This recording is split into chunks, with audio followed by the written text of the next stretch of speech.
Hey,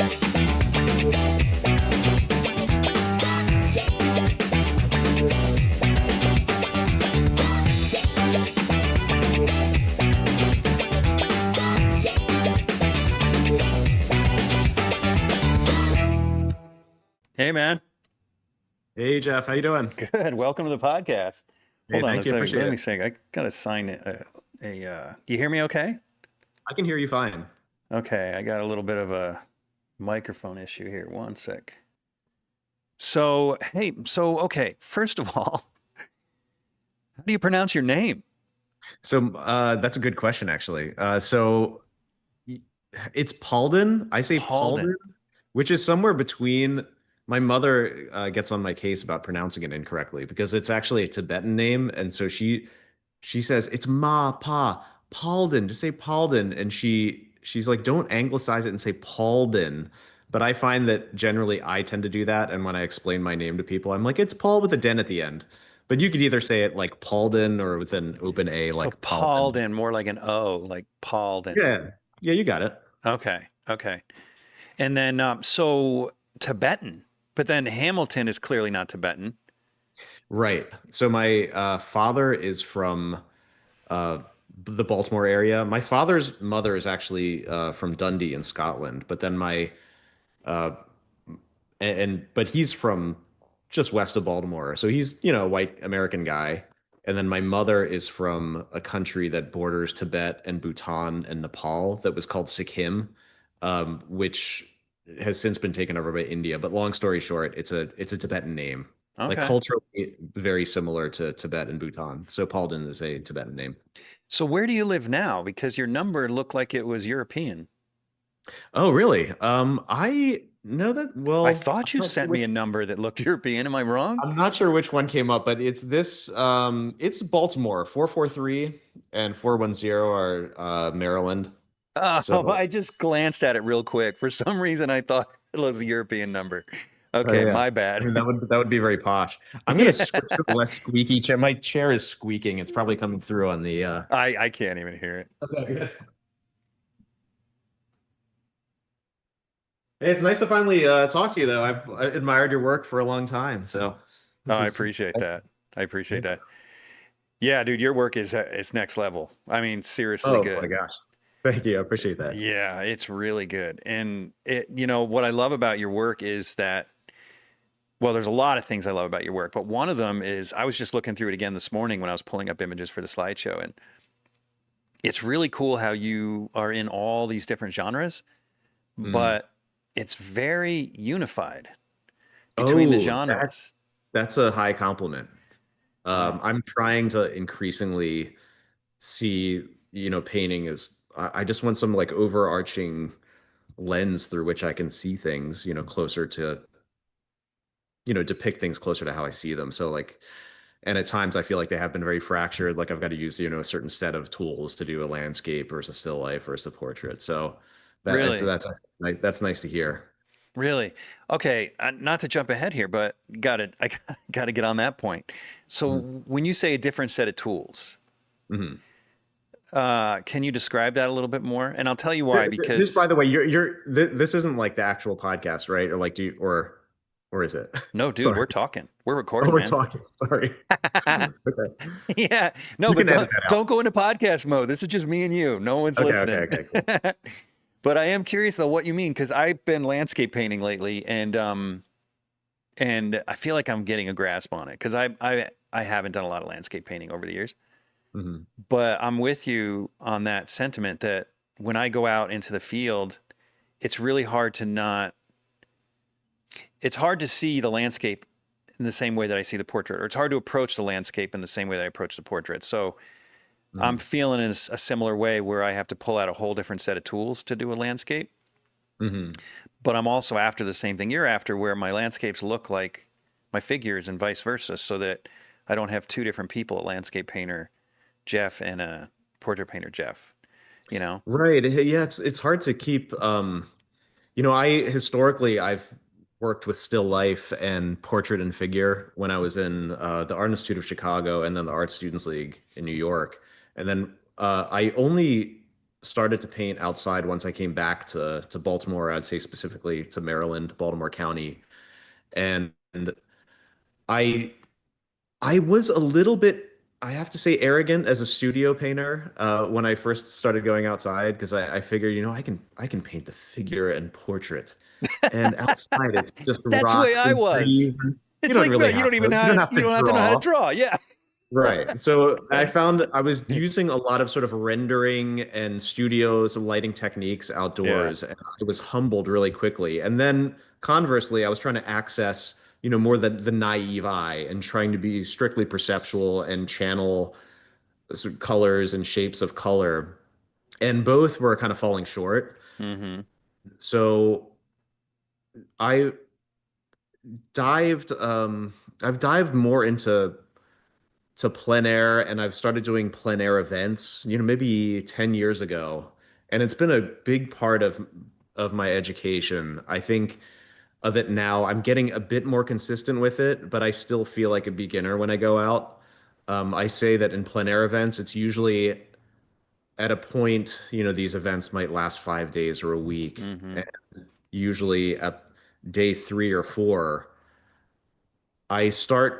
my expectations fall apart a little bit. I surrender a bit. And that's when I say the plein air fairy kind of lands on my shoulder when I'm not trying too hard.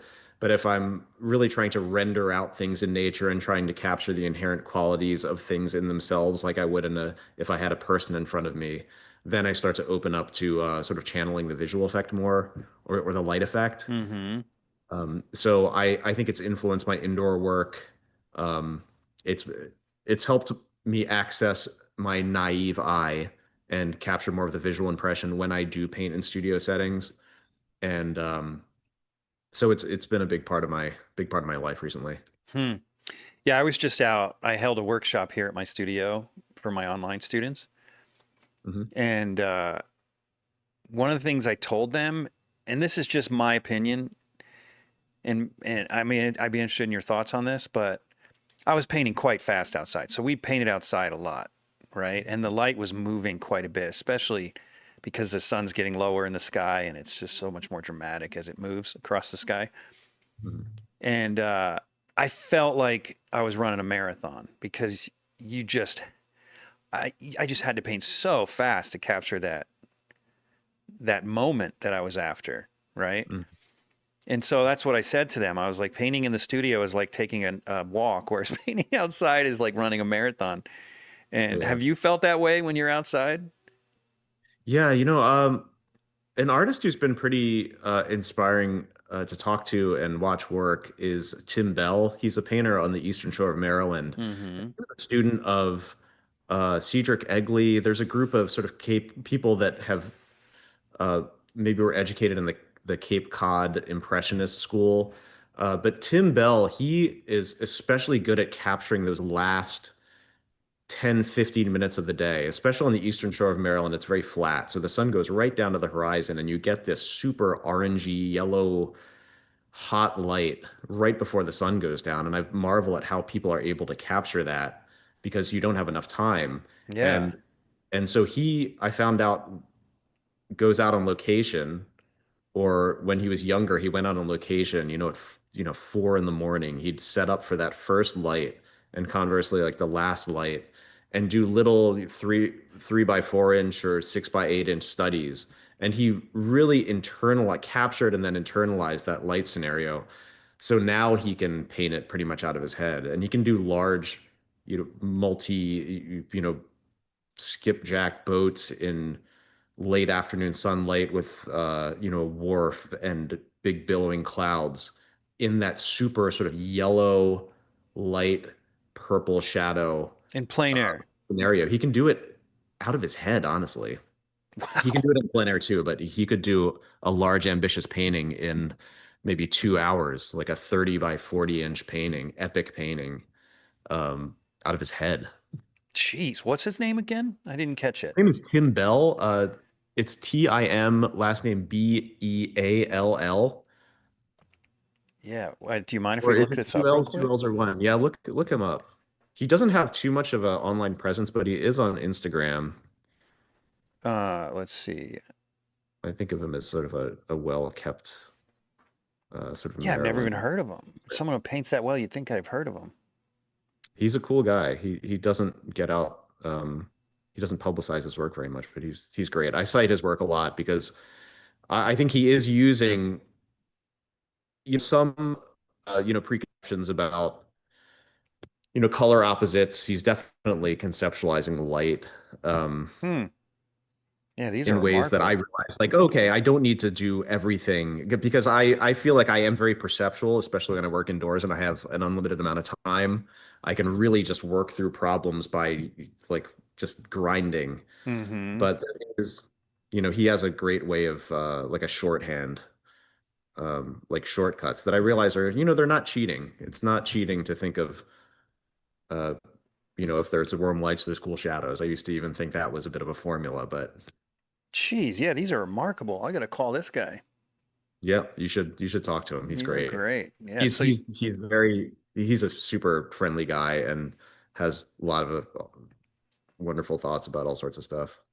yeah, that's great. So tell me about how you got into art. Have you always been into it, or was it more late in life?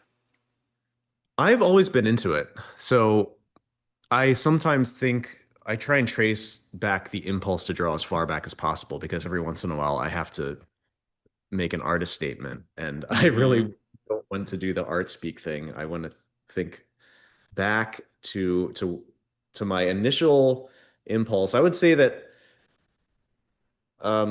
this might be a little bit of personal mythologizing, but I think this is pretty honest and accurate. Okay. So when I grew up in Baltimore County, I had a forest outside my window, and I'd oftentimes sleep with the windows open in the summer or fall.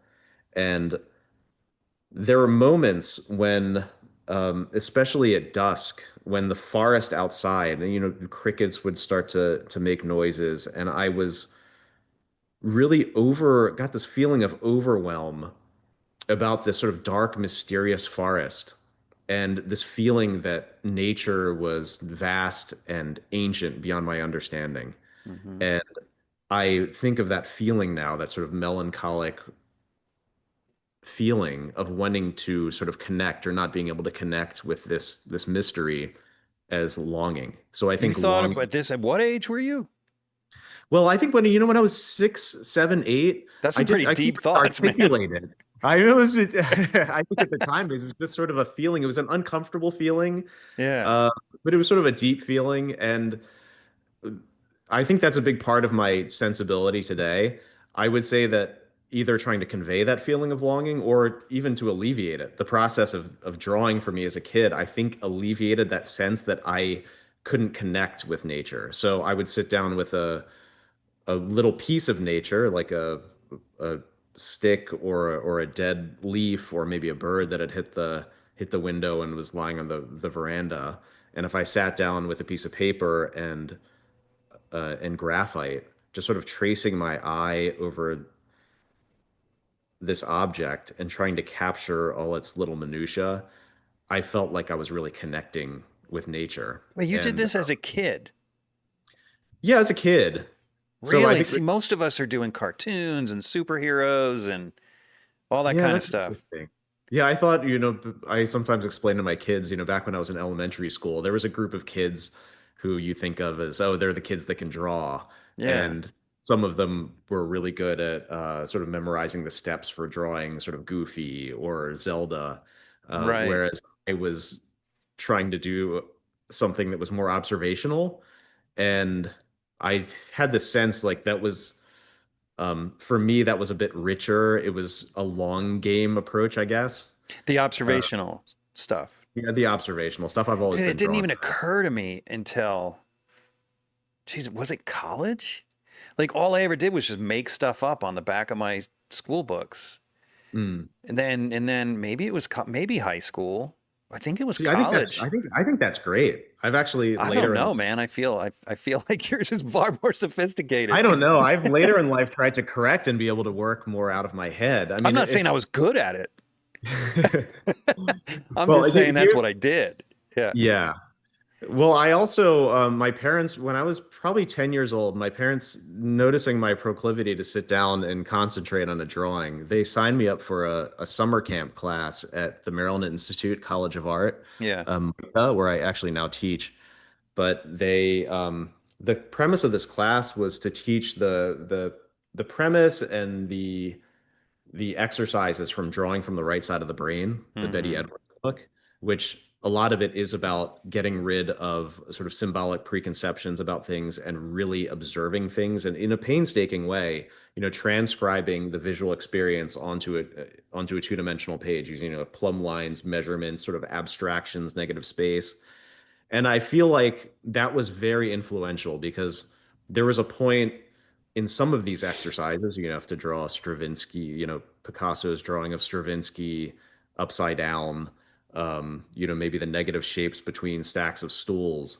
So at maybe 10 years old, I could feel my brain sort of contorting to try and understand this thing, and it was blowing my mind. But there was a point where I had sort of a matrix moment, like seeing the matrix, where I was getting just little hints of being able to see things abstractly.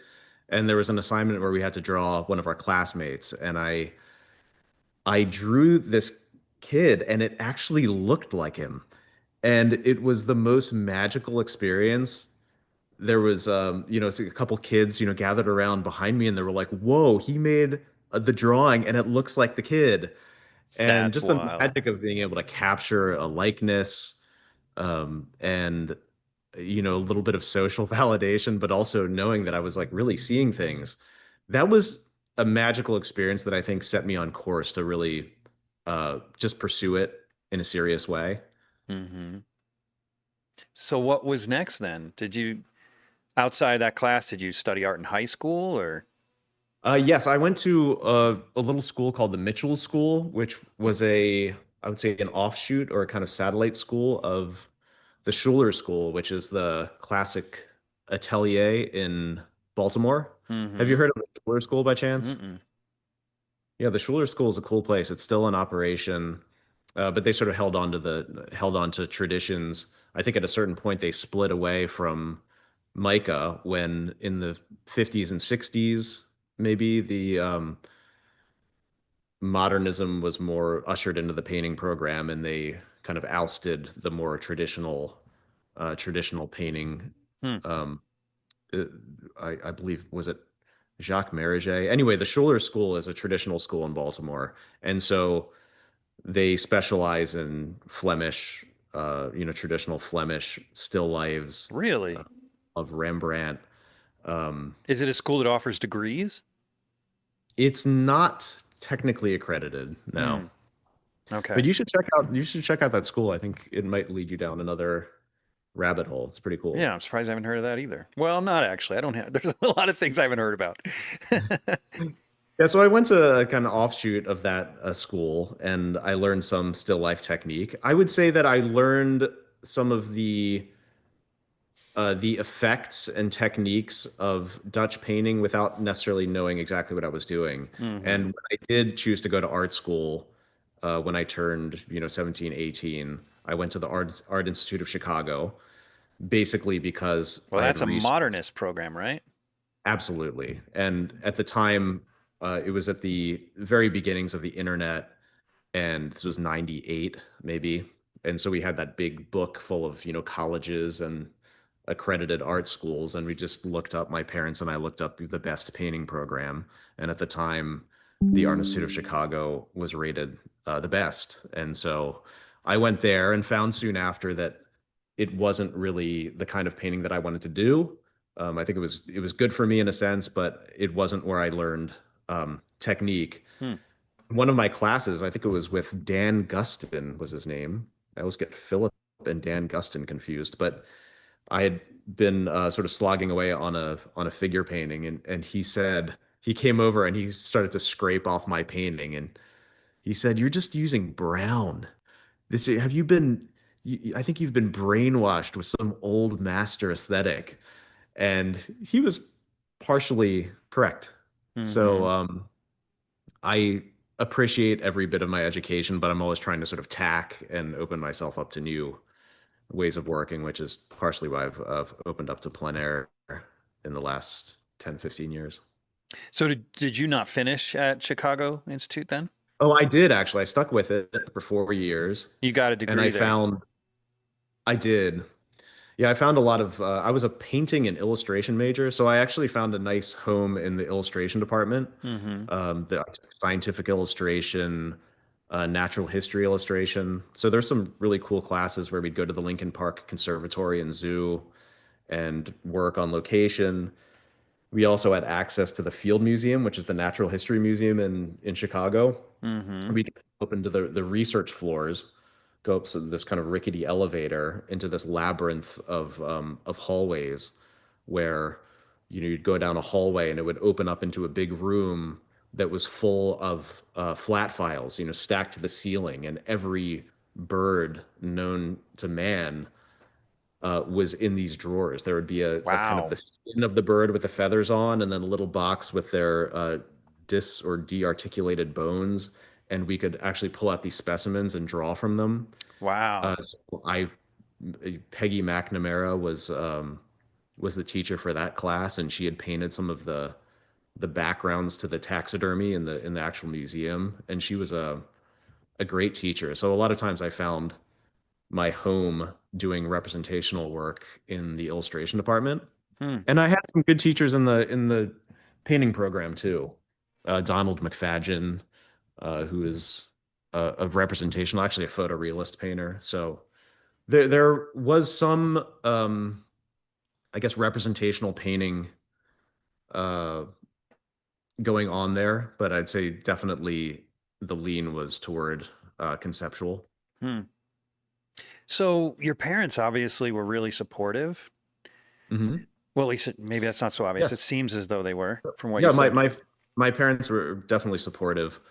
So my father um, had a great aunt. It's my great aunt Elaine, who was an abstract expressionist, and she'd gone to the Art Students League in the 40s and 50s and learned portraiture and pretty traditional technique, but then ended up getting sort of uh, getting into action painting, abstract expressionism, and devoted her life to that.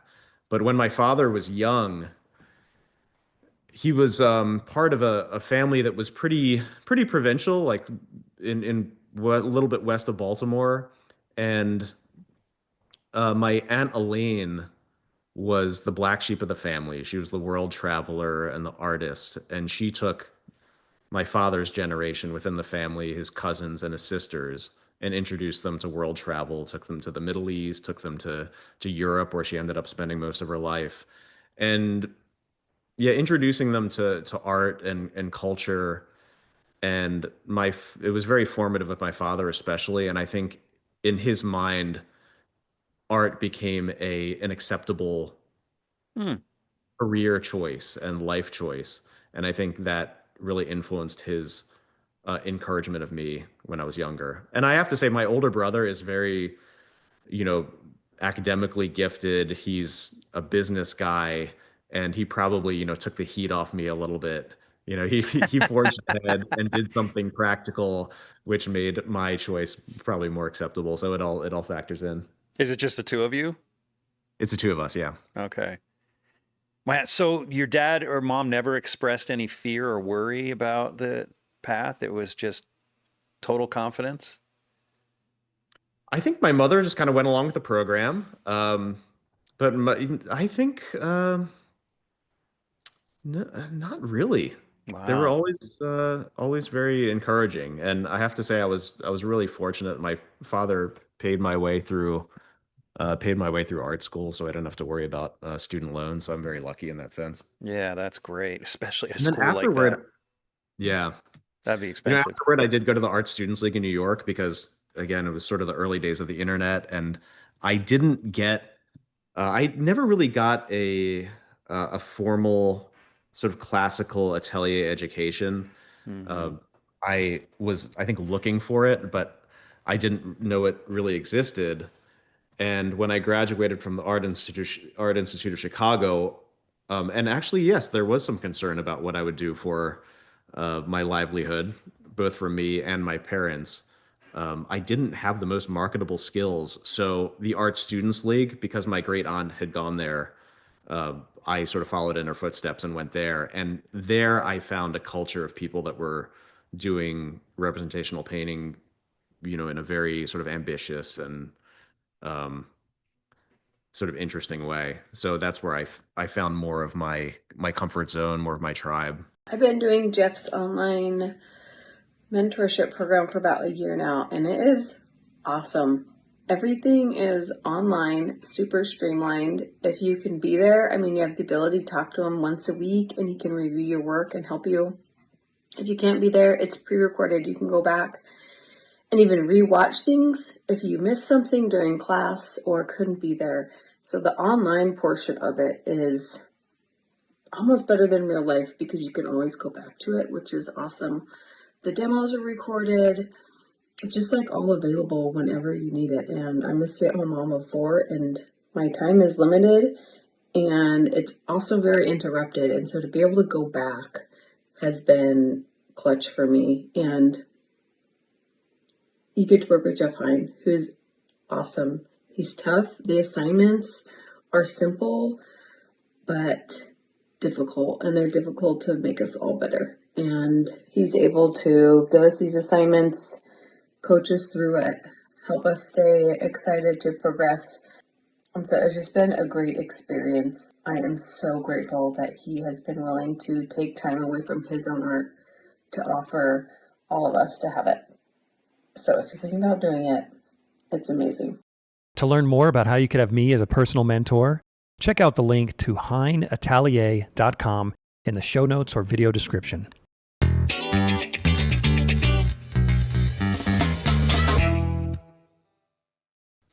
Were there any particular teachers there that were inspirational? Yes, I studied with Ron Scherr, Sherr, Mm-hmm. and I'd initially gone to study with Nelson Shanks because he was teaching there at the time. And I'm not sure if it's still this way. I doubt it is, but registering for classes there was like getting tickets for a concert. Like you had to go there in person and wait outside the office, Really? uh, 57th Street, I think it was, until the office opened. And I gathered you needed to get there early to get in Nelson Shanks class. So I took the train up Oh, from that's a Baltimore. trip. That was crazy. I got there at 2 in the morning. There was already a line of maybe 40 people. Whoa. And so we just hung out on the street, talking throughout the night. And I came to find during my conversations that a lot of the people were there actually to study with Ron Scherr.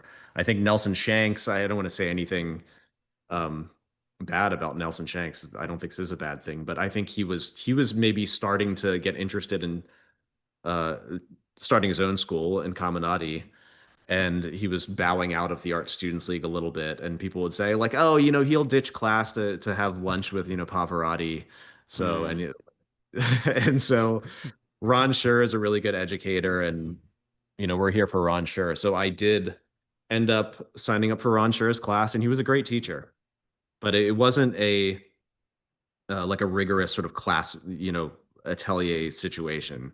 You'd come into a shared classroom. We'd have class 5 days a week, but no, but Ron would only show up for 2 days out of 5. Mm-hmm. There was 35 people packed into this class, and you might get five or 10 minutes with him the whole week. Hmm. But I feel like he gave very pertinent, he sort of cut to right what we needed to hear.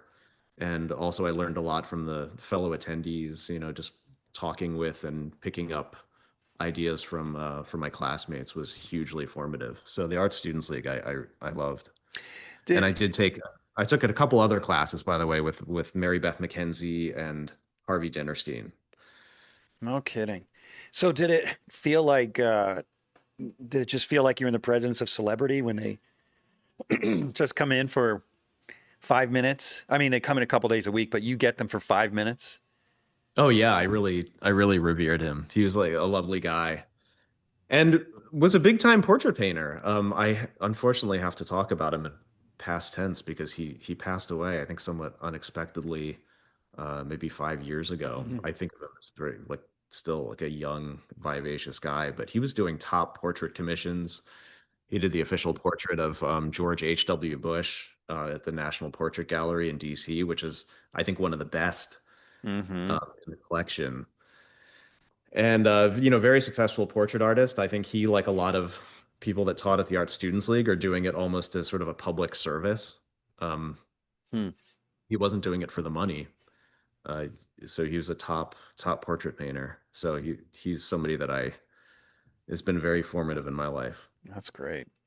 So at that point, when did you move out of New York City, and when did you start your actual career as an artist? And you're also a teacher, right? Yes, that's right. So your career as an artist slash teacher. Yeah, it was my idea to spend a couple of years in New York. So I spent 2 years, 2002 through 2004, at the Art Students League, and I um, I felt like going to New York. I was definitely a small fish in a big pond, but I think I did establish myself at the Art Students League among people who are very good, as being capable.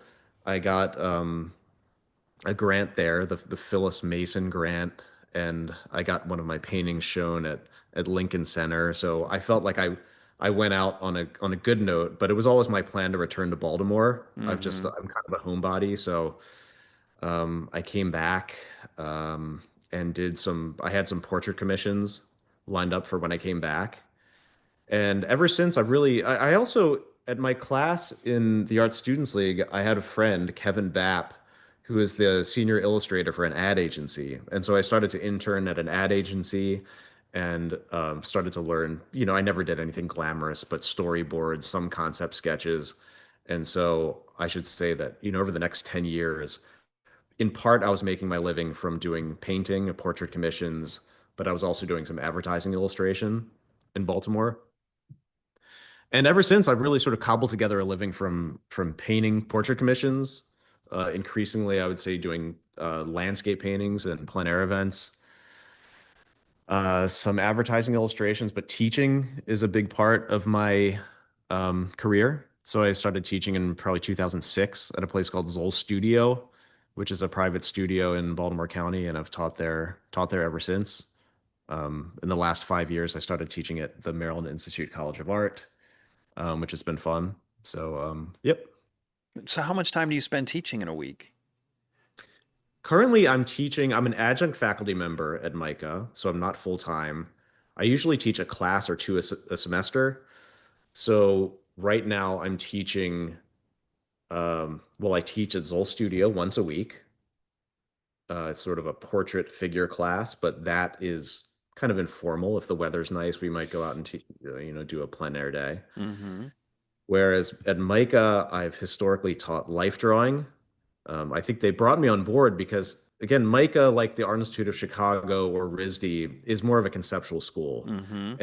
But I think that maybe it was the students that were applying some pressure on the administration to bring in people who were more technique oriented, maybe traditional, certainly representational, because increasingly kids are growing up with computer animated movies and games, and you have to be able to make depictions of people that are structurally sound and technically good. And so life drawing specifically is what they brought me on board to teach. And since I've taught a class called Mastering Painting, just recently I've taken over a former professor, 51 years, Mark Carnes, who's a great painter. You might want to 51 years. 51 years, yeah. Mark, Wow. people that I consider sort of aged will tell me like, "Oh, I studied with Mark when I was young." So I think That's Mark is wow. a great painter and sort of institution in painting. Is he still But around? he's actually still around. So Mark Carnes, he's wonderful. What should I say about Mark?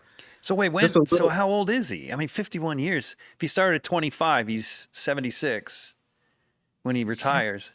Right. I think you're pretty close to how old he is. So Okay. he went to I think he went to grad school at Yale. So he very much grew up in kind of the mid-century modern ethos, but always knew what he wanted to do and just very quietly and doggedly pursued like perceptual painting. And so he's one of a generation, I think, of figurative Hmm. painters. He was like the last sort of figurative, contemporary sort of figurative painter uh, to teach at to teach at Micah. So his leaving was kind of sad, but then he's passed over his classes to me for the meanwhile. So I'm Hmm. teaching portrait painting there now.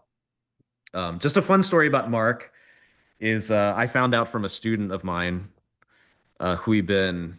She studied life drawing with me maybe 3 years ago, and she's from Beijing. And she told me that it was a big regret of her career at Micah that she never studied with Mark Carnes because she didn't know he taught there.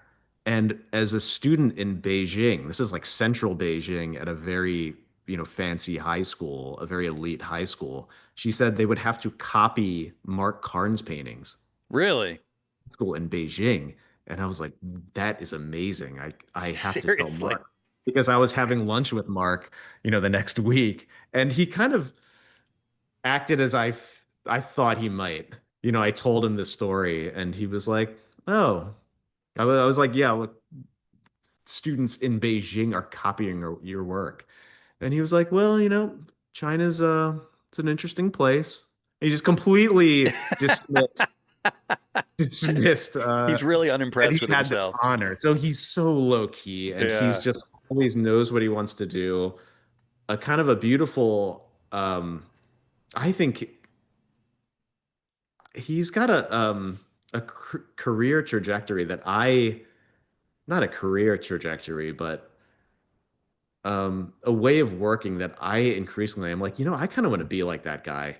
He just will sit down with something simple and kind of humble and light falling across like a interior or like a window well, and he'll just go back day after day and lovingly and very perceptually sort of paint this quiet scene. Hmm. And his work has this sort of quietness, and it's just completely self-assured. He went through Yale grad school, which is very conceptual, but he always knew he just wanted to paint what he saw. And so he's this brilliantly like sensitive and attuned guy. So I Hmm. want to be like Mark. That's amazing. Hmm. So what about your painting? Like what is your schedule like as far as painting goes on a given week? As of recently, I haven't been painting as much as I should, juggling sort of some teaching duties, and also I've got two kids who are 8 and 9. And I have to say, since they were born, I that's been I've I'm trying now to get back on my horse now that they're in school more often. Mm-hmm. But a big part of I mean, almost the most regimented part of my artistic pursuits are my lunch notes that I do for them. So I get up at like 5 o'clock and I make lunch notes, and I've become sort of a 5 lunch note. a.m.? 5 a.m. Yeah, What the heck? I try to. I've started this. It's not an arms race. I just have a. I expect a lot out of my lunch notes, What so the I'll heck are share some lunch of my notes? I don't lunch even know notes. what that is. Oh, it's just like drawing little silly pictures, but I just think it's fun for the kids to have, and I've realized that it's a big part of my day and my routine is doing these like usually just pen and ink and marker drawings that are kind of goofy. Wait, But so you get up at 5 a.m. and you do drawings for your two kids every I morning. try, I try to, and And I then what should do you say do with them? You just hand them to them and say, take them to school? Or I just put them in their lunch and hope they that's like it. really cool, dude. You You're know, like super dad. you That's know, sick. I it's good for me too. It's just good for me to get on a routine because otherwise I feel like through long stretches of my career, I'm sort of drowning in chaos and not having a determined schedule. I think it's a big Yeah. thing that I try to sort of impart to my students at Micah specifically, that if you're going to embark on this career, people have the luxury of having their days set out for them in like a 9 to 5, and even just being sort of having this understanding that you break for lunch, just to remind you to eat. Yeah. You can't sort of, while you have a schedule provided for you as a student, if you can't maintain order, then it's like you're really going to be in the deep end when you don't have that laid out for you. Mm-hmm. So that is something I've historically had a hard time coming up with a routine. I try to sort of arbitrarily impose a routine as much as I can. I learned, a lot from that self-help book that I'm sure you're familiar with, The War of Art, Mm-hmm. where it's, the idea of working from 10 to 3, just writing, and whatever happens, happens. And it might be, you might have to discard everything that you wrote, but the main thing is showing up. And Mm-hmm. I would say that I'm a very process-oriented painter. So I don't have so much of a problem with scraping off paintings, um, or painting over old paintings. I've increasingly I'm a process-oriented painter. Okay, I'm not sure I totally understand what you mean by that. You're a process-oriented painter, and I'm not sure I understand the connection between that and your willingness to scrape off a painting. Yeah, good point. Um, I guess I should say process as opposed to results. I do think a lot of the magic of painting is in the doing, and that also has some bearing on the fact that I tend to work from life. I not overwhelmingly, probably 95% of the time, I work from life, Mm-hmm. which I feel like puts one at a disadvantage in Mm-hmm. terms of getting a polished result. But I just think, yeah, again, since I was a kid, I think it's really important to be in the presence of the person, place, or thing that I'm painting. Mm-hmm. And so, again, it's like a lot of times that is very restricting to what kind of subject matter you can take on. But yeah, that's where the magic is for me. Hmm. So you love the journey, and I do you're like the more journey. you're more concerned about the journey than the end result. I do like the journey. Of course, with a portrait commission, I don't hold to that principle. I work from photographs, but when Right. I can, I'll go out in the field, and yeah, I just like to spend time in the presence of the thing I'm trying to depict. So what about, so on your website you have a bunch of you have plein air landscapes and then you have landscapes. So Mm. are the landscapes that are not plein air, are those from imagination, or do you implement photo reference in those cases? I have a hard time. I had a hard time categorizing the work on my website. So perhaps there's not a clean distinction, but I don't think I used photographs for any of the landscapes. It's just I feel some of them I'm really after the light effect and the color, and I'm trying to be more intuitive and immediate. Mm-hmm. Whereas other ones are more sort of quiet and observed over long periods of time. When I paint the landscape, and this is, uh, how about this? I did the Hudson. Have you heard of the Hudson River Fellowship? Yeah. I did that maybe 15 years ago. And I feel like I'm always trying to balance in my mind when I paint the landscape how much I'm trying to record the external sort of inherent facts of the scene. So that would be like the Hudson River artists consider themselves to be amateur, serious amateur scientists, if not scientists.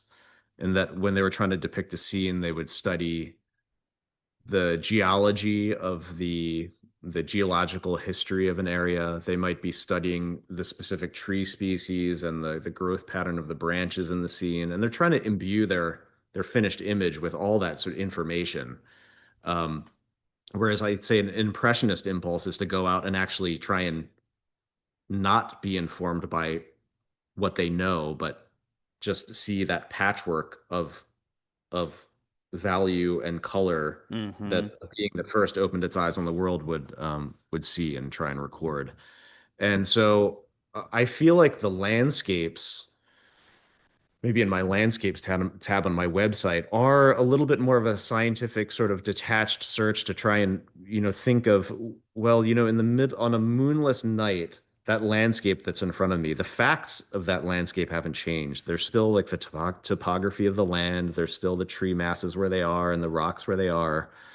And I'm sort of after that, that sort of unchanging external sort of truth of that scene. Whereas I think it's a different impulse when I go out and I see a light effect that I really want to capture. I know it's going to change in a couple hours. And that's all about the sort of visual experience of being there, the ephemera of sort of like light draping and like clothing itself over the scene.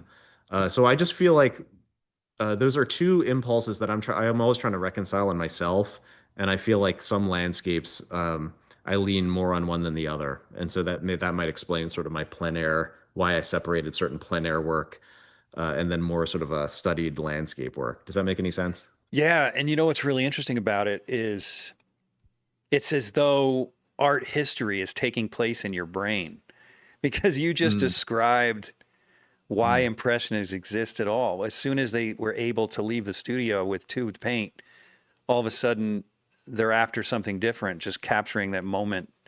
And I like how you put it, that like capturing it in a way as though they were seeing through the eyes of a baby who just came into the world. I've never heard it put that way, but that's a great way of putting it. Where you don't really understand what you see. You're just recording the shapes and values and colors. And, you know, that's a great way of putting it. But so when you go outside, it's as though you are an impressionist who was handed a box full of tubed paints. And you're like, oh, now how do I paint? Now I'm outside. And you have to go into a different mindset. Right. Yeah, I'm always trying to I feel like art is sort of an extension of my search for truth, and I think historically I've been a bit of a materialist in thinking that, well, there's the external world, there's sort of the facts of the external world, and that's truth, and Mm-hmm. it's sort of timeless and unchanging. And I think recently, maybe in sort of midlife and beyond, I'm becoming more open to this idea of, well, it's more sort of like reality is a negotiation between my personal experience and emotions and perception of things and how it interacts with the external world. So if that makes sense, I mean, it's all very confusing to me, but I feel like I'm sort You're of confusing groping to out you. there. I'm trying to like make contact with something real, just using any kind of like tendrils I can reach out in the world. So I'm always trying to reconcile, what I think about, conceptual and perceptual, what I know to be true, but then also what I experience. And there's like a truth to that. Hmm. Okay, this is a good time. We need to start looking at your work and get deeper into this here. But I So, mean, I apply it to, I might be sounding a little too kind of like high-minded about it, but oh no, not at all. okay. Not at all. Because my paintings, I don't think are incredibly, I think maybe if there is depth to them, it's in sort of the process and the searching. What is actually depicted, I feel like is sort of secondary to that, whether it be a landscape or, a still life or a person. This one is gorgeous, man. They all are, but this is remarkable. You can see it, right? I can't actually see. I probably should have brought it up earlier, but I can't. Oh, look at that. You can't see us then. Yeah, I'm just seeing like a thumbnail of your face. I should have mentioned that earlier. Oh my gosh, this whole time you haven't seen me? I'm Yeah, so sorry, dude. That's totally my fault. Oh, there you are. There I am. Hey. Nice to meet you, dude. You look great. Oh my gosh, your studio looks awesome Oh too. my gosh, that's too funny. So, And I okay. wasn't sure if I was on this too, so now I've been like looking all over the place. No, oh my gosh, that's funny. You know what I was going to say to you? And I probably would have if given enough time. I wanted to watch you paint and I didn't realize it was because you couldn't see me. But I'm like, you're a very energetic dude. I bet you paint really fast. Because you like don't know where to look, Oh man, I'm sorry. Oh shoot, it's Okay, my now- bad. I forgot to turn Now it I'm on. locked in. Dude, all right. So this is just for your information. This is the screens Oh, that you've been missing. nice. And your work has look. been flashing next to us. Now you look great, man. Very good. Um, oh my gosh, dude, I'm so sorry. No wonder you didn't But know we were recording. that's good sometimes to kind of talk blind. I usually, when I lecture or whatnot in class, I always make sure to have images because they sort of guide me. But it's been interesting to talk just Well, it's nice to finally make eye contact. yeah, it's good to see you. Dude, I'm so sorry. That's all right. I'm blowing it today. No. Anyway, this painting, I'm glad I asked if you can see it because that's the first clue I got because you didn't react to what I'd said. And I'm like, wait, I don't think he sees it. Anyway, this painting is freaking remarkable, dude. Oh, thank you. Are you familiar with Travis Schlott? I love Travis Schlott's work. Yeah, your work is different than his, but one thing that I noticed that I love about yours and his is leaving the lines sometimes around the figure. It's just such a cool look. Is it just me or the rest of you guys also get weirdly excited when you order new paint? Because I don't know about you, but when I get paint in the mail, it feels like Santa just dropped my Christmas presents off at my doorstep. With Vasari paint, my paint of choice and the podcast sponsor, it's even more exciting. And let me show you why. Because when Vasari shows up, it comes in this incredible box where each tube lays in this little compartment perfectly formed around the tube in this nice soft foam. And it's surrounded by velvet, red velvet. Now you got to ask yourself, if a paint comes so carefully protected and surrounded by red velvet, you got to wonder if this paint is worthy of royalty. It is. Vasari is. So if you haven't tried Vasari, you're seriously missing out. And the thing about Vasari, it's not only the best paint out there, it's also made by an incredible company that's been around for 30 years and knows its customer by name. Do yourself a favor, go to vasaricolors.com and order yourself some for your next painting. Yeah, I love Travis's work. He was actually at the Hudson River Fellowship when I was there because he's friends with Jacob Collins, and I Yeah. think that was my introduction to this world of sort of academic 19th century realism. It was some of my early exposure to it, and I didn't realize that people were doing that today. I was absolutely amazed by it. And so I think since I came back to Baltimore, I tried to piece together my own kind of education um, as to, try and figure out what they were doing. I knew there were Mm-hmm. casts. I didn't grow up doing cast drawings or cast paintings. So uh, I I think this was one painting that I really tried to approach the figure. I did it from life, but tried to do an academic figure and trying to figure out what they Oh. were doing with color, value.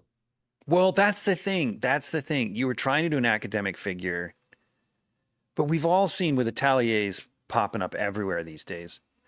Mhm. And this isn't a knock on ateliers. I think they're a huge, huge asset to our world and to the art world in general.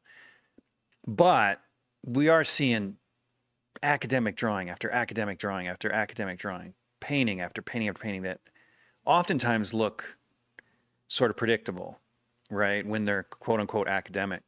There's nothing predictable about this. I would not call this an academic study. I would call this a piece of art. Mm. It's just, Thank you. yeah, it's just, That's a high compliment. I mean, at times I feel like I really missed out. I was at the Students League. I would hear rumblings of this thing that was going on called Water Street, and it was like Jacob Collins. oh no, you were right there. And I was right there. I was on the verge of it, but I was never Well, it in didn't hurt you. the scene, and I feel like I really missed out in one sense. I wonder though at that age if I could have handled it responsibly, or whether I would have gone down a route that I would have maybe leaned on the techniques that I would have learned there a bit too much like a crutch and not open myself up to other sensibilities. So Yeah. that's sort of coping on my part, but I think my time in the wilderness a bit at the Art Institute of Chicago and subsequently, it's probably been good for me. I think it's been kind of meaningful to my development, just not having that sort of set course. Yeah. It's not for everybody. and that's someone who has an atelier. Ateliers aren't for everybody. And you've clearly found your own way. Mm.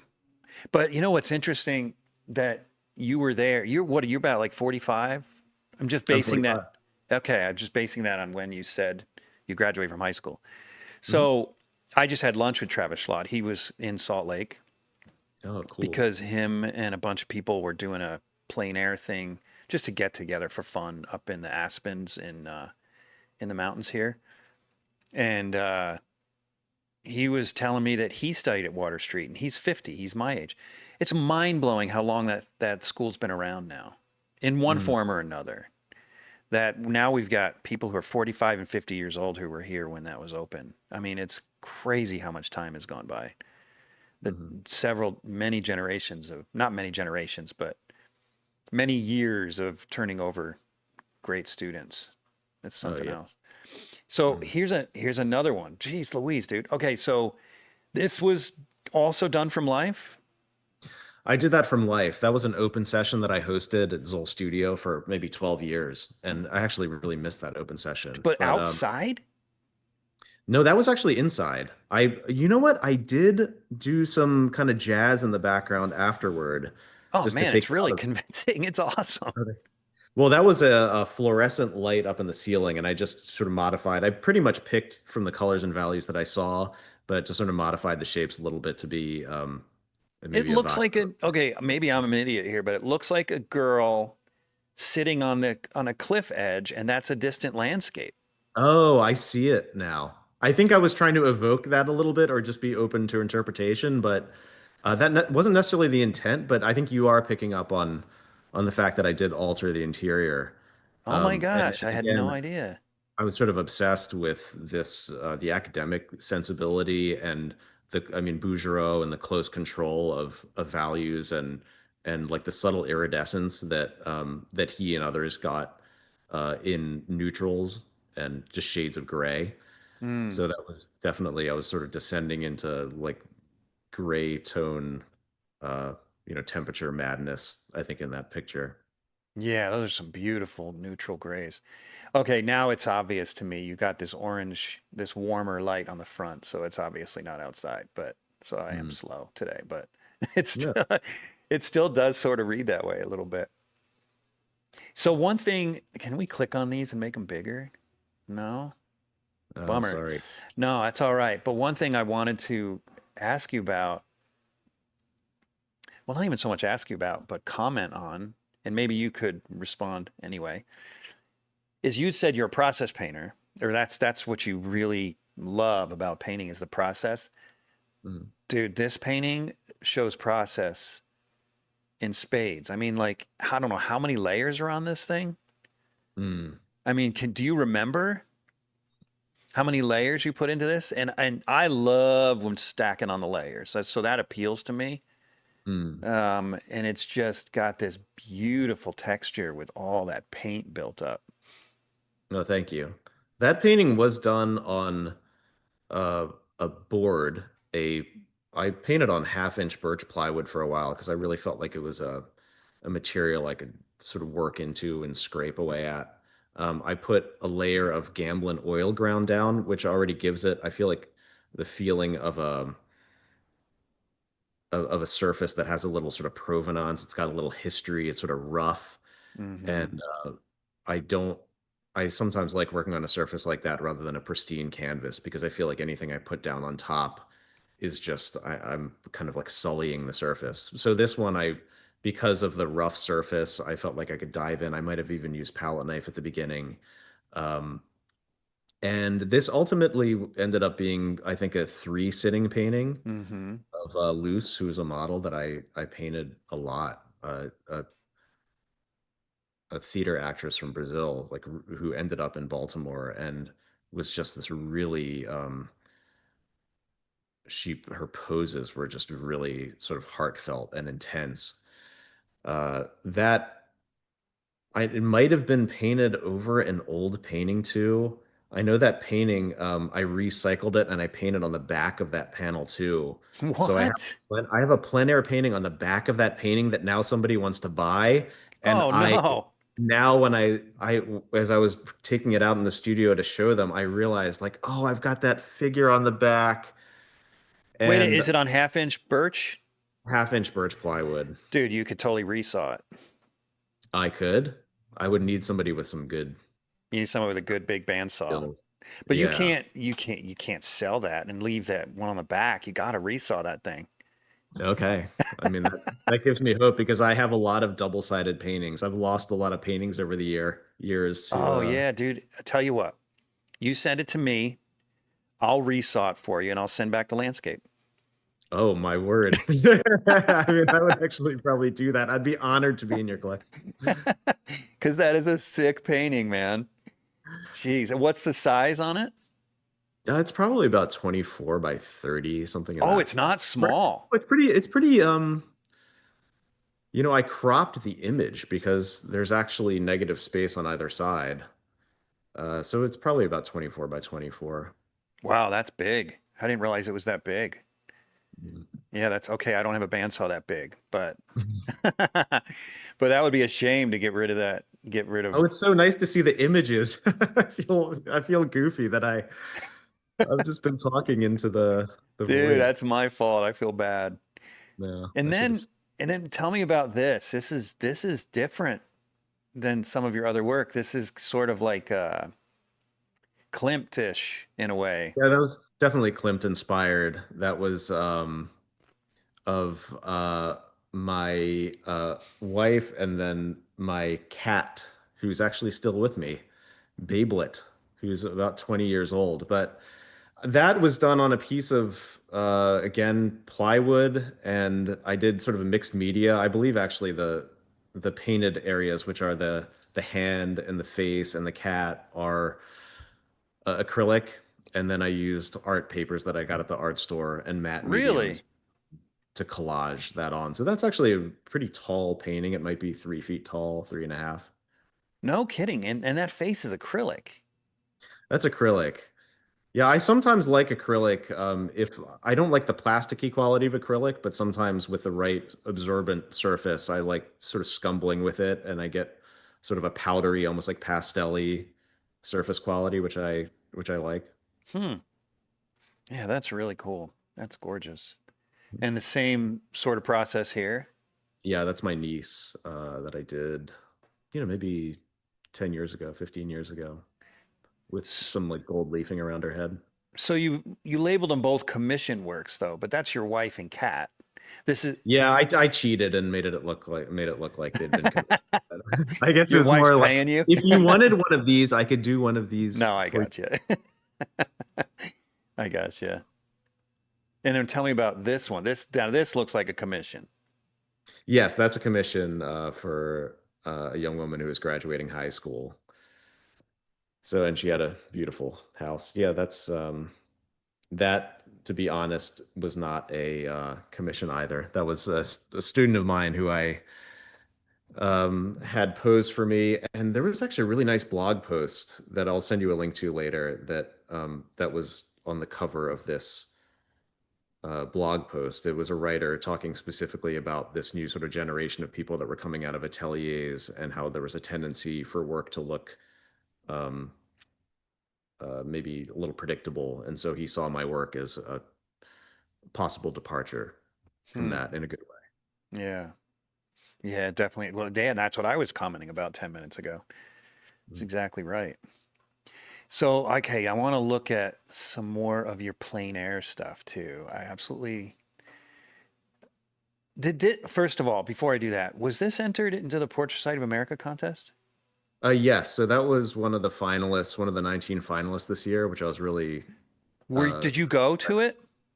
I did go to it. Dang, dude, do you You weren't realize? there, were you? No, it's the one year. I've been there every year for 12 years. This was the first year I wasn't there.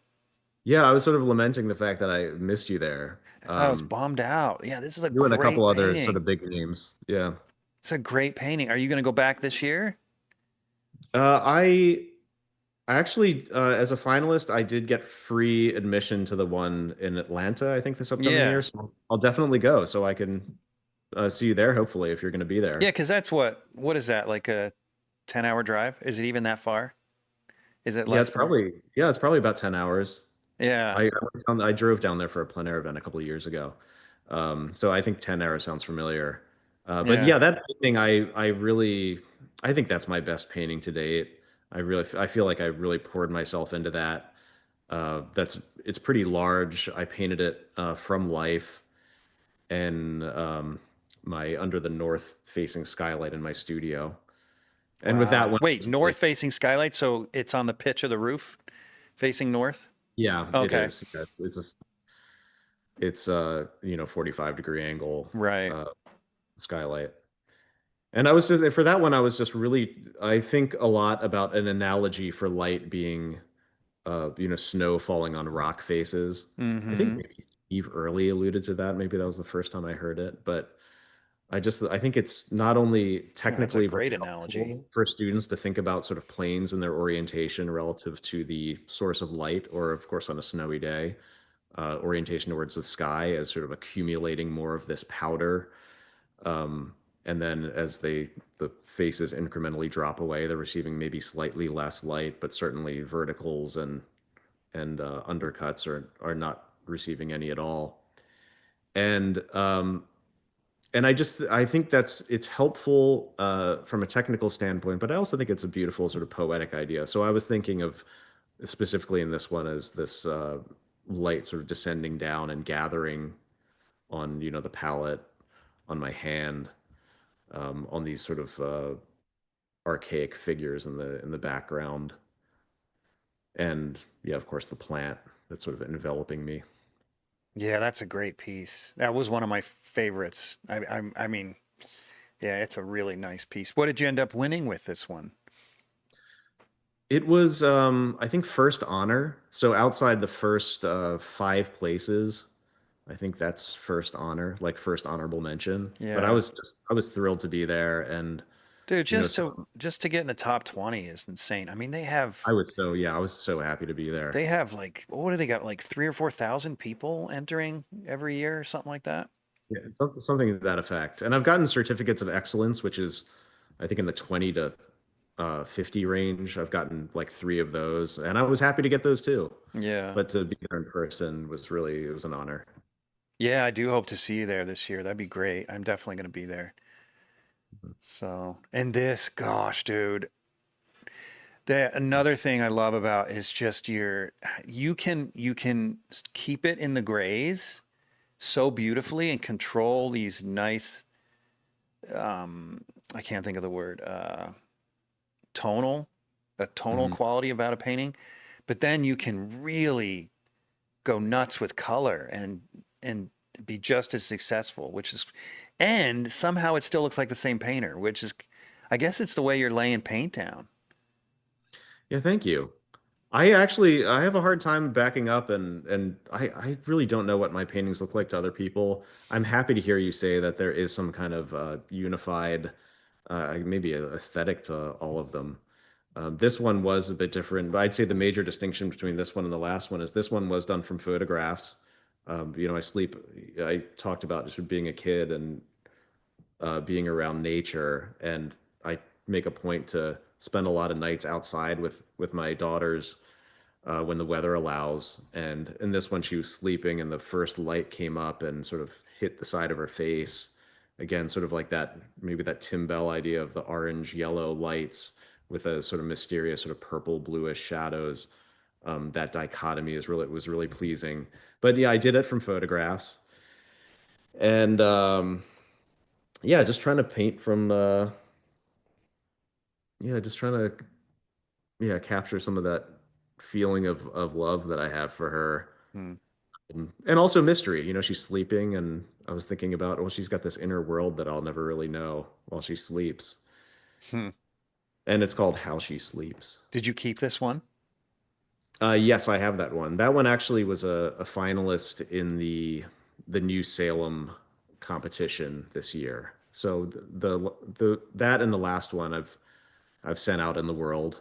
Whereas I tend to hoard stuff in my studio, I sent those out into the world, and they got sort of nice reception. So had the honor of showing along with 50 others up at the New Salem Museum this past spring.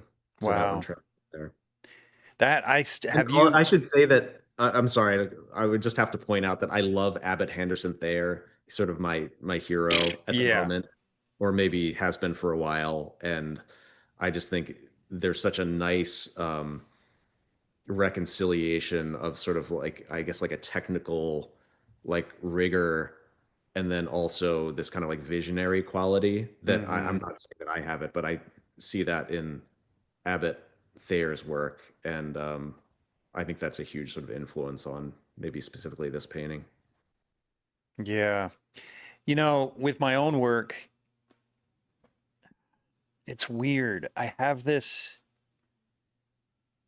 I don't know, maybe it's the builder in me, because I like to work with my hands in a lot of different media, not a different uh I was going to say mediums. I don't know if that's the right word, but with Mm.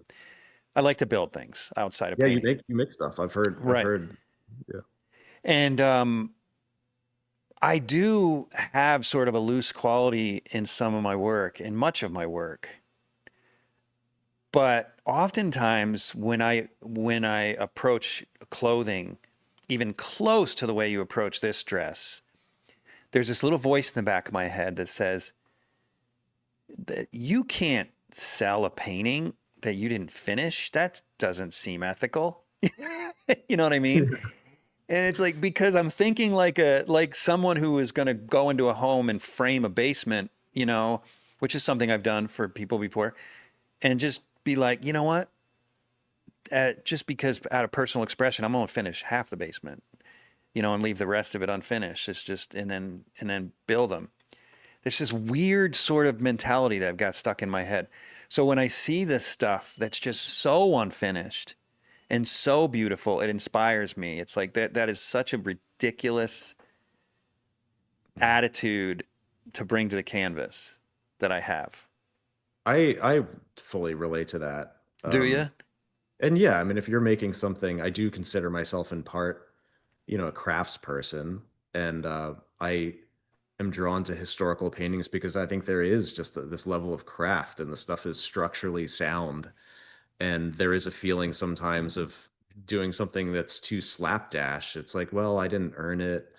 I didn't, that part isn't, yeah, it's not structurally sound. It's not imbued with quality and time spent. So I relate to that. And I do have oftentimes, a little council of people who, when I'm feeling neurotic, I'll just text images and be like, does this look at all done? Is this, I'm yeah, glad I'm like not the only that. one that feels that way.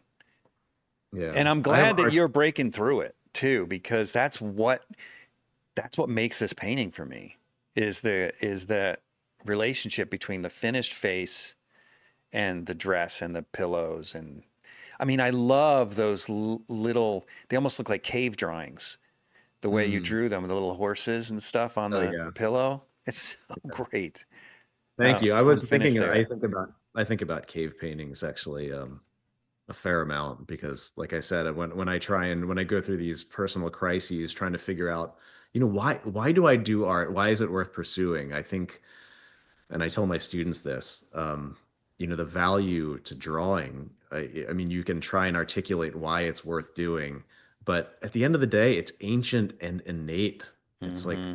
every culture forever has drawn representationally, and most kids want to do it. So, uh, but yeah, I love the cave drawings in Lascaux, and I try to remind myself, that I don't want to put paint and painting too much on a pedestal.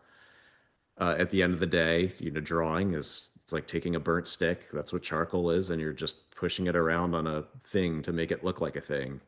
I know, And it's so primitive. yeah, yeah. Paint is colored mud. And so I think actually it's funny, those little animal prints, that was astute of you to look at those. I did handle them in a yeah, in a kind of a primitive way. Hmm. And then also when I look at Abbott Henderson Thayer's work, and there's a lot in Washington, D.C. At the National Portrait Gallery. He's got some beautiful paintings of his wife and kids, which just move me to tears. They're so beautiful.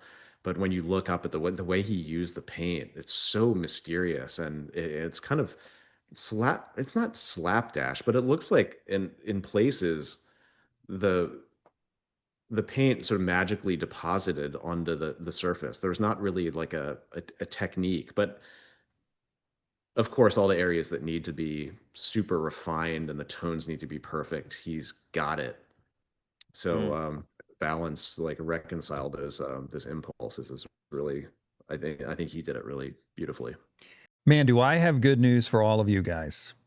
We are now being sponsored by Winsor Newton. That's right, Winsor Newton, the Winsor Newton.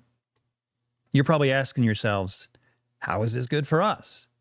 I'll tell you why it's good for you, because you freaking love this podcast. And if it's good for me as the host, it's good for you because I can keep bringing you more and more episodes with their generous funding. So you're welcome from them and from me. So if you haven't heard of Winsor Newton, you're kind of living under a rock because they've been around forever. Let me show you something. You see these two old farts right here? They founded Winsor Newton back in 1832. That's like 50 years younger than the United States of America. Now, I realize for all of you Asians and Europeans and Africans and so on, that's nothing to you guys. But to us, that's freaking old. That's a long time, almost 200 years. Now, if a company that sells art supplies has been doing it for almost 200 years, you'd think they know what they're doing, and they do. And I know they do because my entire studio is full of Winsor Newton art supplies, from ink to papers to charcoal to pencils to mediums, everything. And recently, one of my guests highly recommended their watercolors, and I'm hoping to start watercolors soon. And of course, I'm going to go to them. And you should go to them too, because they're offering a 10% discount code, Undraped Artist Pod. Undraped Artist Pod. You type that in, you'll get 10% off anything you order off their website, windsornewton.com. Send them a message that you love this podcast and that we're worth investing in by using this discount code and ordering with it. Undraped Artist Pod at windsornewton.com. Go buy some art supplies. Discount code only good for 30 days from the time of this ad. Is there any awareness or any intention behind the possibility that these sort of represent wings? The pillows. Oh, you know what? There must be a reason. They almost look like, I mean, because it's Thayer, that's kind of his thing, right? Right. Yeah, I mean, I did copy the one of his daughter a couple of years ago, the one of hers, and so it must have worked its way in. You know, the thing people say that even critics at the time were a bit harsh on him, saying that his stuff was very saccharine and sentimental. And for me, I just maybe I'm just a cheesy guy, but I look at his paintings and I'm like, that's completely tasteful and it's wonderfully like loving. Yeah, maybe the angel is like a little over the top, but I guess I'm not above it. I must have subconsciously put wings on her. Yeah, I mean, I don't know. Maybe I'm just reading into it because I know Thayer's work, but yeah, I mean, it can't be a coincidence. They look super wing-like. So yeah, it does. Once you see it, once you see it, yeah. You know what? Talking to you today, I'm going to tell you some of my first thoughts when you talked about working from life, and like I said, I just had lunch with Travis Schlott, and he works exclusively from life, and I used to work exclusively from life for most of my career until just a few years ago. God, man, I miss it. And when I'm done with the project I'm working on, I'm definitely going to go back, because there's something about being in front of your subject all the time. It's like almost spiritual in a way. But that said, one regret I have as a father is that I was so stubborn about working from life for the 15 years my kids were growing up, because I wouldn't paint them if they didn't sit for me. I refused to. So I'm so glad you painted your daughter from a photo. Oh yeah. I'm glad for you that you didn't miss the opportunity, because I'm just like, I think what was the big deal? Like, because this is so great. It's so great. I mean, I 100% understand why you work from life, but I'm so glad you you didn't, you sort of broke the mold for this one because what a Yeah, treasure. it's such a rich subject, though. I mean, you still have the avail. I mean, you could still absolutely paint them from. I'm sure you have 5 million pictures of them from when they were younger. Oh, You that's can a all good do point. that. That's a And in good the point. same way, working from life is always there for you. I don't have like an ethical hang up that applies to other people working from photographs. I I never just did find like, either. Yeah. yeah, that for me is, but it's so meaningful to me that I do value my paintings that I've done from life. I think more than ones that I've done from photographs. Um, I was I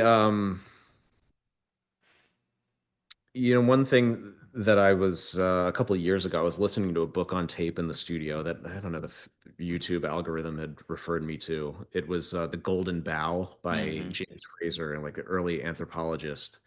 And I was listening sort of dispassionately to this. I was kind of fascinated in sort of archaic peoples and their magical beliefs. And this book is about that. This person took a survey of superstitious and magical belief, sort of cross cultures as far back as his research could take him. And uh, he sort of extracted out from his studies two veins of magical practice or belief. One that he called mimetic magic, which holds that things that look alike are somehow supernaturally linked. So an example of that would be like voodoo. You make sort of a doll that looks like a person or an effigy. They might share some like similar fate. Hmm. Or in a dance, if you imitate the sound or motion of rain, that it might induce, rain. Hmm. And the other was contagious magic, which is that things that were once in contact remain supernaturally in contact. And an example of that would be like saving a locket of a dead relative's hair Mm. because it's magically imbued with that person's essence. Uh, Again, I've gone through phases of my life where I'm kind of a materialist, uh, and I was listening to this, being like, oh, it's fascinating how the ancients thought. That's kind of that's so strange, bizarre. And then you But realized you're I, one of them, right? yeah, Is that where you're exactly. going? And I had wondered, why it was that I insisted on Yeah. working representationally. I don't have too many. I'm not insecure about that, but I wondered, why is it that I insist on painting from life? It's absolutely makes no sense. No, it It's hits it on the head, it's what you just commercially said. limiting. Yeah, like you said, it limits your subject matter. But then I was like, oh, the contagious magic explains that. Like, I want to be in contact, be in the presence of the person, place, or thing, in hopes that maybe the object will be imbued with that experience. And so I take it kind of easy on myself for having some kind of, I don't literally consider myself a magician, but I think that impulse is very human, and I accept it in myself. Um, Yeah. yeah. That reminds me of this painting right here that I did years ago. My son was, how old was he when he did this? He's 18 now. My That's guess is awesome. he was around 10. And Yeah. he did the whole thing from life with me. And that what you just described is exactly why I will treasure this painting forever, because not only does it feel sort of connected to him in a metaphysical way, but it's imbued with all the memories of the process with him Oh sitting yeah. in front of me, right? Yeah. Instead of me staring at a computer monitor with him at school or with him playing or with him not near me, right?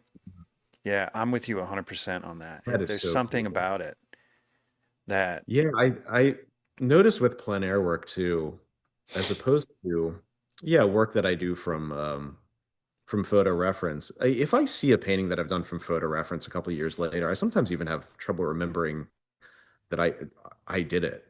hmm, Whereas when I do work on location, I can remember with uncanny clarity, the experience, the associated experiences with that painting. I can remember who I was with, the conversations I had. To me, that indicates that I was really sort of present hmm, um, in that moment. So I'll take that. Like I love that. yeah. All right, now I'm on your Instagram Hmm. and just wanted to pan through here a little bit. God, Hmm. I'm really drawn to your figures. Jeez Louise, man, these are something else. Oh, that's a video. Yeah. Should Yeah, we that figure, should we keep watching or is it not going to show up? it will sort of pan around. I'm not sure if I have a specific, like a still frame of that particular painting. Uh, Maybe we'll but go back and we'll wait for a second to pan around because that's now really that painting nice. I did from a combination, I'm sure, again, it is frustrating, the limitations of insisting on working from life. And I don't want it too much to limit what I can paint. I, Oh, yeah, dude. That's yeah, big. it's a big one. So I did that's my friend Larissa, who's also like a really good artist. I did that a couple of preliminary drawings. I did a color study, and then I tried to do, to the best of my ability, the painting from the preliminary work, Hmm. and not, have her come back for, and stand there for 3 hours of sitting for 10 sittings. So that one I felt like was a way of working in part from sort of memory, or just trying not to see through the mechanical lens of a photograph. Mm-hmm. Mm-hmm. It was large, and it wasn't all done from life, but it was done from a combination of work that I did from life and memory, which I think is what you do. Mm-hmm. You've done quite a bit. Yeah. God, here's another one. This is really interesting. You're really finished in the face, Mm. but that's the only place on this one. A lot of it is left somewhat loose. Hmm. That's Yeah, in beautiful. part that's due to the, yeah, constraints of working working from life. So the early stages of this painting of her face might have looked like the arms and hands. Exactly. Hmm. Really? Yeah, that's great. Hmm. Is there a particular? Oh, so this one I noticed. This is a biblical painting. That's what I don't know if you know that's what I do. Oh yeah, this was actually done in my friend Karen Warshall's studio. So Karen Warshall also teaches at Micah, and she's a great admirer of your work, and she wanted me to tell you that. That's nice. Um, but Karen Warshall and I have been painting alongside each other for some years, and she got a commission, I believe it was from someone in the, oh no, well, she got a commission from the Mormon Church this past year, but this was a body of work that she took on for herself, of the women of the Old Testament. And this is Ruth and Naomi. And she was setting up these two models, and she insists on working from life with two models. That's very tricky. But she had these models come back maybe 12 times for long periods Hmm. to pose for these. So I decided to do my first, biblical painting by sitting alongside with her. God, it's gorgeous, man. See, I've been doing this my whole career, and you just wiped the floor with me your first try. Yeah, I don't know about That's that. freaking good, I appreciate dude. that. Thank you. Oh my gosh. That's really humbling. That's great. I'm curious about what she's doing. Is that, you said she was hired by the LDS church? I don't think somebody in the church, but it wasn't, Oh, from somebody in the from the church. church. Okay. So Karen, I'm gonna follow her. I'll look her up later. yeah, I had sort of crossed paths. We'd been sort of orbiting around each other for a while, and one day I found out that Karen, she invited me to this session that she was having in her house, Mm-hmm. and she has this row home in Bolton Hill in Baltimore, and I went into the living area of her house, which is salon hung with paintings that she's done of all these people from Baltimore that she's had pose for her, in her studio, and seeing all these sort of faces of people that she's lovingly rendered and spent so much time with. I was Hmm. so moved by that. And like I said with Mark Carnes, it's like they're people when I just go in their space and see like, oh, this is what they're about. Um, I was really like, that's kind of a role model for me. This is a person who spent a lot of time with characters of all walks of life, and surrounds themselves with kind of um their energy. It's very like sort of Hmm. sympathetic, beautiful pictures. So like after I saw her living space, I was like, I want to be around this woman. And so started painting with her regularly. That's great. Are you familiar with Rose Franson? Oh yeah, I've seen her. I've never really met her, but I've seen her demonstrations at in the Portrait Society, and I love that. project that she did in her town. Yeah, that's what I was going to bring up. Yeah, so it sounds similar, except I don't think she has any of those paintings anymore. Some museum bought them from her. Oh, nice. Yeah, every artist's dream, right? Best case scenario. Yeah, no joke. Jeez. I've been bad about posting on Instagram the last few years. Again, like since I had kids, I feel like I dropped off a little bit, so I'm trying to get back on my horse. Well, yeah, you're preaching to the choir, man. I post like once a year. It's really bad. Mm, Um, this is great. thank you. Yeah, I've so much got plein air on the brain right now. So Mm. I'm always looking at how people handle plein air. Do you Yeah, have any plein air. advice? Do you have any advice for managing chaos when you're dealing with all of this Mm. crazy stuff in front of the house? And I don't know. You know, plein air has been these plein air events have been my education. I go there to look at people who I think are have it really um, figured out, and I just try and through observing them and talking with them, figure out how they do it. You know, Patrick Lee, who's an artist from Pittsburgh, hmm, has been sort of like really formative for me recently. He's you should check out his work. But hmm, yeah, maybe sort of throwing down fields of chaos and then selectively whittling them into form tends to be good for me, because otherwise I am kind of analytical, and if I'm using tools and subject matter that is too refined, I just go tunnel vision, like more and more obsessive and left brain. hmm. Yeah, just trying to be I open mean, I to a think your stuff, yeah. you're very, something like this isn't easy to paint either. I was listening to this earlier. And Yeah, that was tough. yeah, yeah, talk about organizing chaos. Jeez Louise. That was for a plein air event in Atlanta, the Olmsted plein air event, and that was the quick draw. And I just love these. I just have this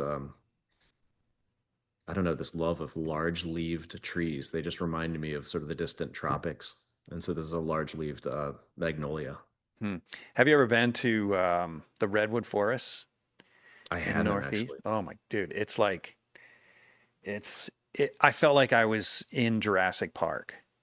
Oh, I mean, everything is big. It's not just the leaves, or it's not just the tree trunks of the redwoods. It's like these massive ferns and just moss. It just feels I mean, I don't know how else to put it. It feels like you're in the past, like a dinosaur is going to walk right out from behind one of those massive trees or something.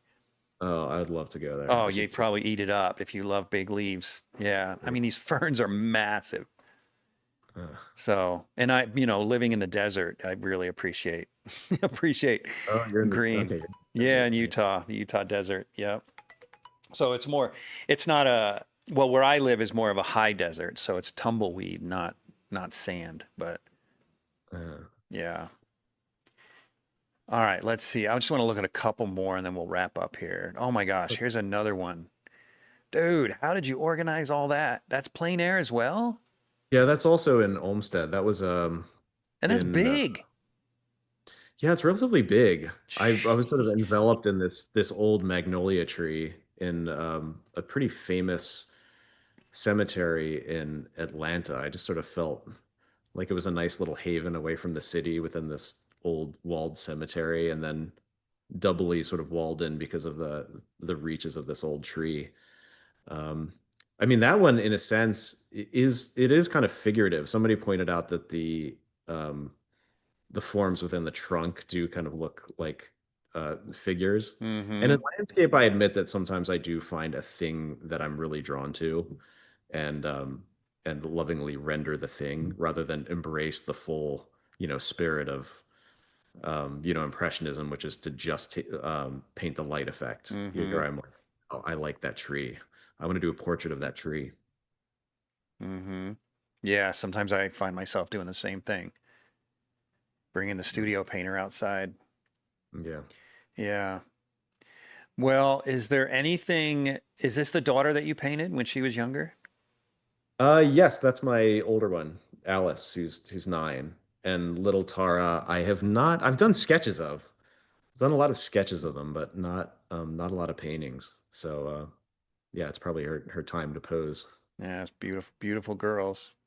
Thank you. Well, dude, this has been a blast. I can just keep looking at your work all day. Oh, yeah. Man, it's been fun talking to you, getting to know you a little bit. And I hope you do come to Atlanta. It'd be great to meet you in person. Yeah, I'd love to meet you in person. Yeah, it'd be awesome. I mean, this feels like in person. Like I said, I just had my online people come for a workshop here, and I see them every Friday on Zoom, and it's weird that it wasn't weird to see them in person. It's such a blessing that we can talk face to face. Yeah, it's amazing. It's Yeah, wild. especially my mom's family in the Himalayas. It used to be that you had to pay an obscene amount of money to have some sort of like 2-minute fuzzy phone call with them, but now you can talk with them, face to face I know, essentially. it's It crazy. is almost as good as in person. Yeah. Yeah, it's wild. Well, so I always end these conversations with the same question, and that is if you had one piece of advice that you wish you had or that you did have that you think is most beneficial to an aspiring artist, what would it be? Mm. I thought about that a bit before the podcast, and I can't say I have a great answer for it because I feel like there's so many different things that people potentially want out of art. I know in Mm-hmm. teaching, like the first assignments that I have people do is submit three personal works that they've done in the past, and then Mm-hmm. three works by artists who they aspire to emulate, in some way. And so that way I get a sense of, their past and their potential future and therefore their trajectory. And it's a very personal thing. Maybe this would be what I'd recommend to people is to just maybe figure out like where you're from, what your core impulses are and where you're going through an exercise like that. I sort of delved a little bit back into my childhood to find out, first of all, why I do this. Like, if it doesn't launch you into sort of a personal crisis, really think of like what first moved me to do this? And then also, where would I like to go? I mean, I feel like that's something that is developing for me, but maybe I should have done earlier, is really trying to figure out, there's infinite paths through this landscape that we've chosen. And just to get some kind of direction, the vaguest direction. Think about why you do it, where you come from, and where you want to go. Uh, it doesn't have to be, um, I'm not a big like goal setter, but I think just to have like a vague, sort of intuitive idea of that would be good. Hmm. So when you were 6 years old, my assumption is you didn't know that it was going to lead you to a career in art when you're staring out in your window into the forest. Mm. So, and I mean, correct me if I'm wrong, but Mhm. so when you give this suggestion, this is sort of this is This is something. kind of a midlife. This What's is kind of that? maybe this is more sort of like a midlife consideration. Like, Right. That's what I'm you know, wondering. Are we looking backwards at who we were and who we've become in order mm. to understand why we're heading in the direction that we're heading? Is that what you're suggesting, looking backwards? Maybe I'm thinking about the Micah kids. They're 20 years old, Yeah. um, and they're maybe at the point where they're really getting ambitious, making the decision whether they want to get ambitious about things, at least to the point of, do I want to go to art school? And in the process, burn some bridges for some other potential, um, careers, or life trajectories. And 20 years old, that's like quarter life crisis. I'm in midlife, but yeah, maybe I'm thinking of, 20-year olds. Mm-hmm.